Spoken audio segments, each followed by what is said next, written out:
કેમ છો બાળકો? નમસ્તે. આજે આપણે ધોરણ 9ના વિજ્ઞાન વિષયના પ્રકરણ 1 આપણી આસપાસમાં દ્રવ્યનો સ્વાધ્યાયના પ્રશ્નોના જવાબ જોઈશું અને સમજીશું. એમાં પહેલો પ્રશ્ન છે કે નીચે દર્શાવેલ તાપમાનોને ડિગ્રી સેલ્સિયસ માપક્રમમાં ફેરવો. તો અહીં તમને કેટલાક તાપમાન આપ્યા છે એને આપણે ડિગ્રી સેલ્સિયસમાં ફેરવાના છે. તો પહેલું છે 293 કેલ્વિન. તો હવે કેલ્વિનમાંથી જો આપણે સેલ્સિયસમાં જવું હોય તો આપણે 273 બાદ કરવાના રહે છે. આમ 273.15 આવે છે, પરંતુ આપણે એ અત્યારે રાઉન્ડ ઓફ 273 લઈએ છીએ. તો જવાબ આવશે 20 સેલ્સિયસ.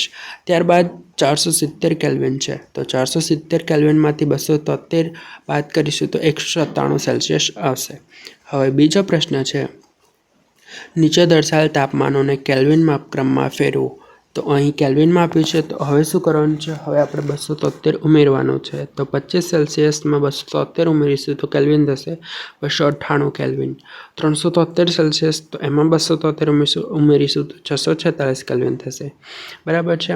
હવે આપણને ત્રીજો પ્રશ્ન આપેલો છે કે જેમાં તમારે કારણ દર્શાવવાનું છે. નેપ્થાલિનની ગોળી સમય જતાં કોઈ પણ ઘન અવશેષ છોડ્યા વિના અદૃશ્ય થઈ જાય છે. તો એનો જવાબ છે કે નેપ્થાલિન એટલે કે ડાંબરની ગોળી ઉદ્ધવપાતી પદાર્થ છે. ઓરડાના તાપમાને તેનું ઘન અવસ્થામાંથી સીધું જ વાયુ અવસ્થામાં રૂપાંતર પામે છે, પ્રવાહી અવસ્થામાં રૂપાંતર પામ્યા વિના. તેથી તે કોઈ અવશેષ છોડ્યા વિના હવામાં ભળી જાય છે. 2. આપણને અંતરની સુગંધ સુવાસ ઘણા લાંબા અંતર સુધી આવે છે. એનું કારણ છે અંતર બાષ્પશીલ પ્રવાહી છે. તેના કણો વાયુ અવસ્થામાં ખૂબ ઝડપથી ગતિ કરે છે અને હવામાં રહેલા કણો વચ્ચેની ખાલી જગ્યાઓમાં ઝડપથી પ્રસરી જાય છે. વાયુઓમાં પ્રસરણનો દર ખૂબ વધુ હોવાથી અંતરની સુગંધ લાંબા અંતર સુધી ફેલાય છે.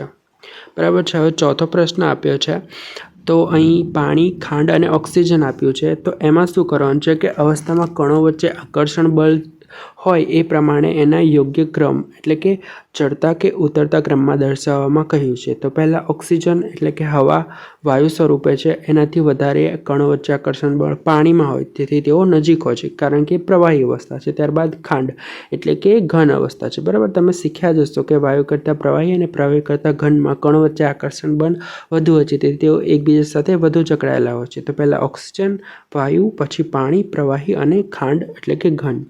પછી પાંચમો પ્રશ્ન છે કે નીચે દર્શાવેલ તાપમાને પાણીની ભૌતિક અવસ્થા કઈ છે? સૌથી પહેલાં 25 સેલ્સિયસ તાપમાને એટલે કે ઓરડાનું કે સામાન્ય તાપમાને જે આપણે પાણી પીએ છીએ તે એ કેવું હોય છે? પ્રવાહી હોય છે. બરાબર, 25 સેલ્સિયસ તાપમાને. હવે 0 સેલ્સિયસ તાપમાને, તો 0 સેલ્સિયસ તાપમાને ઘન અને પ્રવાહી બંને હોઈ શકે. મિત્રો કેમ કે 0 સેલ્સિયસ એ પાણીનું ઠારણ બિંદુ છે અને બરફનું ગલન બિંદુ છે.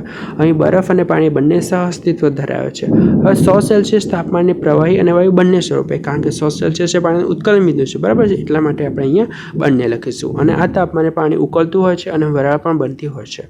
પછી છેલ્લો પ્રશ્ન છે, હજુ એક આના પછી પ્રશ્ન છે, નીચેના વાજબીપણા માટે 2 કારણ આપો. પાણી ઓરડાના તાપમાને પ્રવાહી સ્વરૂપે છે. તો પહેલું કારણ, તેને ચોક્કસ આકાર હોતો નથી. તેને જે પાત્રમાં ભરવામાં આવે તેનો આકાર ધારણ કરે છે.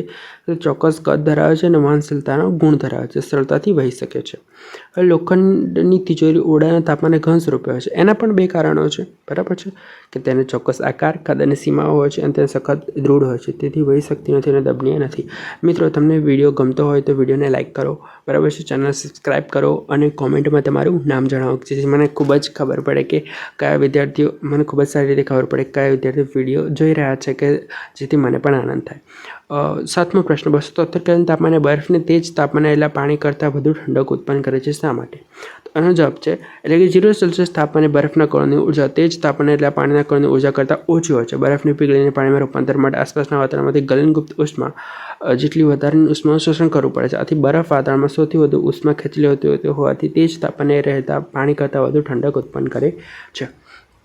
8મો પ્રશ્ન, ઉકળતું પાણી અને વરાળ પૈકી દાઝવાની ક્ષમતા કોની વધારે હોય છે? તો ઓબ્વિયસલી મિત્રો કે દાઝવાની ક્ષમતા વરાળમાં વધુ હોય છે. કેમ? કારણ કે એમાં ગલનગુપ્ત નહીં, આમાં શું આવશે? બાષ્પીભવનગુપ્ત ઉષ્મા. પહેલામાં શું આવતું હતું?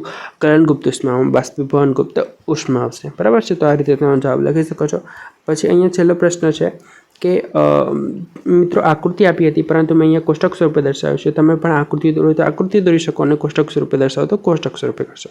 હવે ગલન બરાબર છે. ગલન એટલે શું? તો કે ઘનમાંથી પ્રવાહીમાં રૂપાંતર થવું એને તો આપણે ગલન કહે છે. મતલબ સામાન્ય ખબર પડી જાય કે બરફમાંથી પાણી એટલે આપણે ગલન કહે છે. બાષ્પીભવન એટલે કે પાણીમાંથી આપણે વાયુ કહીએ છીએ, બરાબર, એટલે પ્રવાહીમાંથી વાયુ અવસ્થામાં.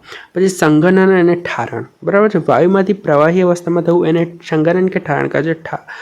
ઘનીકરણ કોને કહે છે? પ્રવાહીમાંથી ઘન અવસ્થામાં. પછી ઉદ્ધવપાતન ઘનમાંથી સીધું જ વાયુ અવસ્થામાં રૂપાંતર. ઉદ્ધવપાતન વાયુમાંથી સીધું જ ઘન અવસ્થામાં. મિત્રો, તમને વિડીયો પસંદ આવ્યો હોય તો વિડીયોને લાઈક કરો, ચેનલને સબસ્ક્રાઈબ કરો, બરાબર છે.